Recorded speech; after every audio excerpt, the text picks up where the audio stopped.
उनको आजीवन लाखों रुपए सैलरी दिया जाता है, उनको आजीवन लाखों रुपए की सैलरी का भुगतान किया जाता है। लेकिन आम जनता का जीवन कितना बदला है। आज आम जनता केवल छात्रवृत्ति के लिए नहीं, बल्कि हमारी माएं, हमारी बहनें जो सेविका का काम करती है, जो सहायिका का काम कर रही है, जो पोषण सखी, बैंक सखी का काम कर रही है, वो भी आज धरने पर बैठी है। आज जो हमारे जेटेट परीक्षा की मांग को लेकर लोग धरने पर बैठे, हमारे सहायक आचार्य जिनकी 1600 नियुक्ति हुई थी, लेकिन नियुक्ति के बाद रिजल्ट आने के बाद, संशोधन करने के बाद उन्हें छांट दिया गया, उन्हें फिर से उनका रिजल्ट पेंडिंग कर दिया गया, ठंडे बस्ते में डाल दिया गया। आज वे लोग धरने पर बैठे हैं। जेईपीसी कार्यालय में नौजवान धरने पर बैठे हैं, पंचायत के सहायक धरने पर बैठे हैं, पूरे राज्य के नौजवान, पूरे राज्य की बहनें धरने पर जगह जगह बैठी हैं। तो समझ में आना चाहिए कि 25 सालों में आपने कैसा राज्य बनाया। इसलिए अब झारखंड का नौजवान, झारखंड की आने वाली पीढ़ी ये कतई बर्दाश्त नहीं करेगी कि हमारा राज्य इसी प्रकार से लूटता रहे। आज क्या स्थिति है सबको मालूम है। बिल्कुल आज कहने में ये किसी को गुरेज नहीं है कि राज्य का खजाना खाली है, तो उसके लिए दोषी मुख्यमंत्री महोदय आप है। यदि राज्य का खजाना खाली है, इसका मतलब यह है कि आप विजन के साथ राज्य को नहीं चला रहे हैं। जिस राज्य में प्रतिदिन हजारों रुपए का कोयला, हजारों करोड़ का बालू अवैध रूप से निकासी किया जाता है, उस राज्य में अगर राज्य का खजाना खाली है तो उस राज्य के मुखिया की कार्यशैली पे सवाल खड़ा होता है। आज आपने लूट की इतनी छूट दे दी है कि एक साधारण सा पदाधिकारी, एक प्रखंड, एक थाना स्तर का पदाधिकारी महीने में अवैध रुपए से लाखों रुपए कमाता है। वो किसका पैसा है? राज्य का पैसा है, वो राज्य का खजाना है। लेकिन आपकी विजन आपको स्पष्ट बता रही है कि लूट की छूट है, भले खजाना भरे या ना भरे। इसलिए आज राज्य की जनता को आपको हिसाब देना होगा। और यदि राज्य की जनता को आप हिसाब नहीं देते हैं, यदि सर समय राज्य की जनता के जो मुद्दे हैं, विशेषकर स्थानीय नीति 1932 का खतियान हो या 1964 का खतियान हो या भाषा संस्कृति परंपरा का आधार हो, यदि इस राज्य के लिए आप स्थानीय नीति नहीं बनाते हैं, इस राज्य की जनता जिन्होंने आपको पलकों पे सजाया है, ये आपको धूल में मिला सकते हैं। इस बात को याद रखिएगा, क्योंकि विधानसभा शाम की आवाज है और शाम की आवाज दूर तक जाती है। और आपके पदाधिकारी, आपके मंत्री, आपके विधायक भी जरूर इस बात को सुनते हैं कि आज दिन भर जो लोग धरना पर बैठे थे, चाहे वो दिव्यांग हो, चाहे वो आंगनबाड़ी की दीदी लोग हो, चाहे वो जेल कैंप के तमाम साथीगण हो, चाहे वो सहायक आचार्य हो, चाहे वो व्यवसायिक प्रशिक्षक हो, चाहे वो किसी भी विभाग के आंदोलनकारी हो, उन्होंने किन बातों को रखा, दिन भर क्या क्या हुआ, यह आवाज आपके कानों तक जरूर जाएगी। और यदि आप में जरा भी संवेदना है, यदि आप में जरा भी नैतिकता है, तो आज आपको तमाम जो आंदोलन हुए, कम से कम राजधानी में विधानसभा के दरमियान जितने भी आंदोलन होते हैं, उन आंदोलनों की आपकी समीक्षा करनी चाहिए। यदि आप सही में दूरदर्शी सोच के लीडर हैं, यदि आप सही में दूरगामी सोच के लीडर हैं, आपकी सोच अगर दूर तक आपको लेकर जाती है, यदि आप दूर का सोचते हैं, आप एक विजनरी लीडर हैं, तो आज दिन भर में जब से विधानसभा का सत्र चल रहा है, तब तक राजधानी में जितना आंदोलन हुआ, चाहे आंदोलन करने वाले किसी भी राजनीतिक दल के हैं, उनके मुद्दे क्या थे, और उन मुद्दों, उन मांगों की अगर आप समीक्षा करते हैं, तभी आप अपने आप को बेहतर लीडर कहिए। और यदि आप उन मुद्दों को, उन मांगों को यह कहकर अनसुना कर देते हैं कि आपके पास 56 सीटों की सरकार है, तो आप विजनरी लीडर नहीं है, आप अहंकारी लीडर हैं। आपको अभिमान है, आपको दर्प है, आपको घुमान है कि आप 56 सीटों के साथ सरकार में है। ऐसे में आप अपने आप को अभिमानी लीडर कह सकते हैं, विजनरी लीडर नहीं कर सकते हैं। तो यदि आप विजनरी लीडर हैं, तो आज जितने भी आंदोलन, जितने भी धरने हुए यहाँ पर, उन आंदोलनों की समीक्षा करें, उन आंदोलनों का रिपोर्ट मांगे और उसको बैठक करें और इन समस्याओं का, इन मुद्दों का निराकरण करने का प्रयास करें। ये मैं माननीय मुख्यमंत्री महोदय से कहना चाहूंगा। और मैं आंदोलनकारी साथियों से कहना चाहूंगा, क्योंकि आज जब तक मैं सदन में था, माननीय मुख्यमंत्री नहीं आए थे, उनके दल के विधायकों से बात हुई है। हमारे महामहिम के जो राजभवन, अभी उन्हें लोक भवन का नाम दे दिया गया है, राजभवन अब लोक भवन बन गया है, तो वहां भी बात हुई है। वो आंदोलनकारियों की प्रतिनिधि मंडल टीम से मिलेंगे, उनमें 5-7 सदस्य टीम जो भी है, आप लोग पदयात्रा करके, विशेषकर जो डुमरी से रांची तक आए हैं, आप लोग चयन कर लेंगे। वह आपकी मांगों को लेकर आप क्यों पद यात्रा किए हैं, उस पद यात्रा को उन्होंने भी वॉच किया है, राजभवन ने भी, और वो आपसे मिलेंगे। हमारी उनसे बातचीत हो गई है, लेकिन आज मुख्यमंत्री समय पर नहीं आए थे, नहीं तो आज ही उनसे मैंने बात किया था, संदेश दिया था उनके अधिकारियों के माध्यम से कि अमुक तिथि पर एक कार्यक्रम है, जो पद यात्रा करते हुए यहाँ तक आ रहे हैं, वो आपसे मिलने की अपेक्षा रखते हैं। तो शायद जब तक हमसे वो नहीं आए थे, हम उम्मीद करते हैं कल या परसों 2 दिन सत्र चलेगा।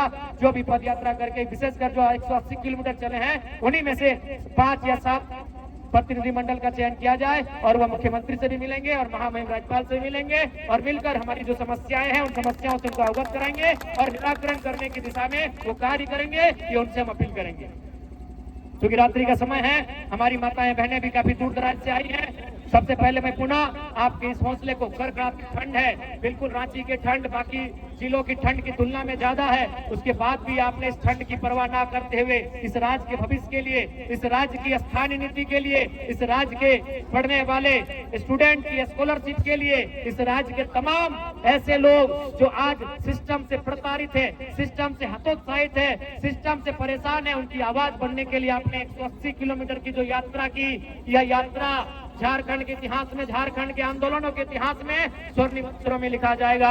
इस यात्रा में सम्मिलित होने वाले तमाम बहादुर सिपाहियों का, झारखंड लोकतांत्रिक क्रांतिकारी मोर्चा के तमाम बहादुर सिपाहियों का, तमाम बहादुर बहनों का मैं तहे दिल से इस्तकबाल करता हूं, अभिनंदन करता हूं, आभार करता हूं और मैं पूर्ण आशा करता हूं कि आज जेल कैंप एक ऐसा दल है जो दल नहीं, एक परिवार है। और यह परिवार, हम मानते हैं कि किसी परिवार में जिस प्रकार परिवार का हिस्सा होता है, अगर 2-4 बर्तन होते हैं तो आपस में टकराते हैं। क्योंकि इतनी बड़ी यात्रा करके आप आए तो जाहिर सी बात है थोड़ी सी परेशानी, थोड़ी सी आपके अंदर मनोभाव में परिवर्तन हुआ होगा, लेकिन मुझे पूर्ण आशा है उन बातों को, उन विषयों को भुलाकर हम लोग नए सिरे से इसी प्रकार से आंदोलन की धार को, झारखंड राज्य की स्थानीय नीति की मांग को, नियोजन नीति की मांग को, स्टूडेंट की स्कॉलरशिप की मांग को, तमाम जो प्रतियोगिता की परीक्षाएं हैं उसमें कैलेंडर जारी करने की मांग को, और तमाम चाहे वो दिव्यांग हो, वृद्धा हो, विधवा हो, उनके पेंशन की मांग हो, चाहे सेविका हो, सहायिका हो,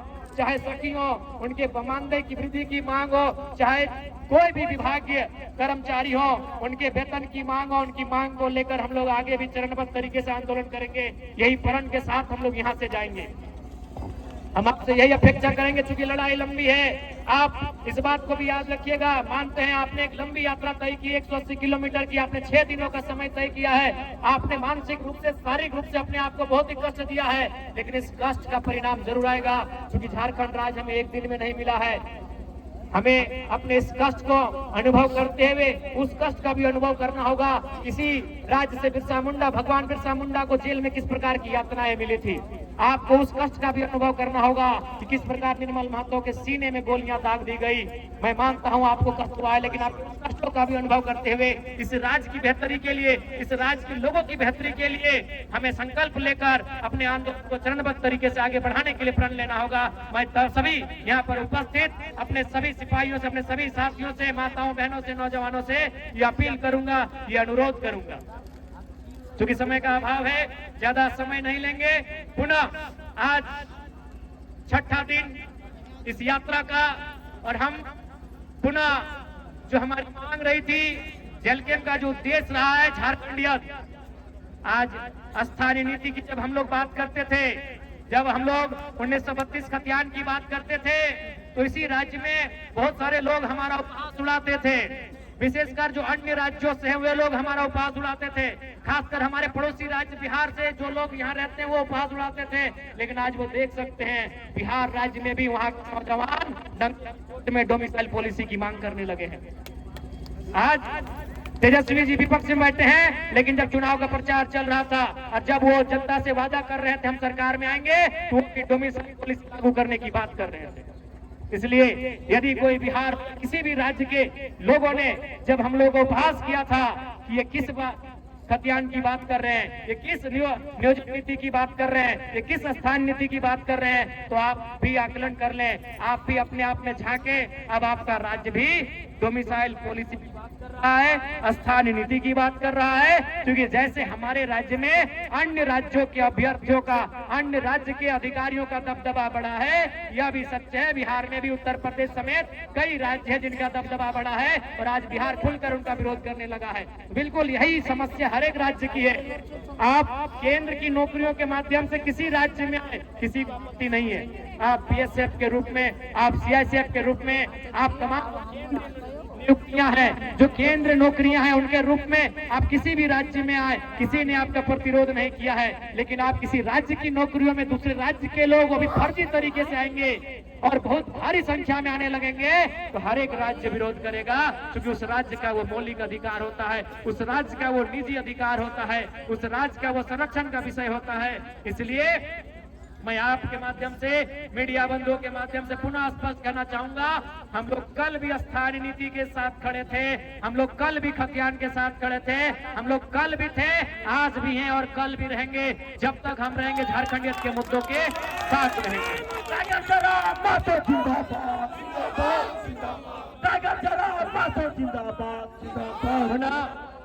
आज के इस कार्यक्रम में विशेषकर आज इतनी लंबी यात्रा के बाद भी आपने जिस अनुशासन का परिचय दिया, आपने जिस धीरज का परिचय दिया, धैर्य का परिचय दिया, जिस शालीनता, सज्जनता का परिचय दिया, यह वाकई में बहुत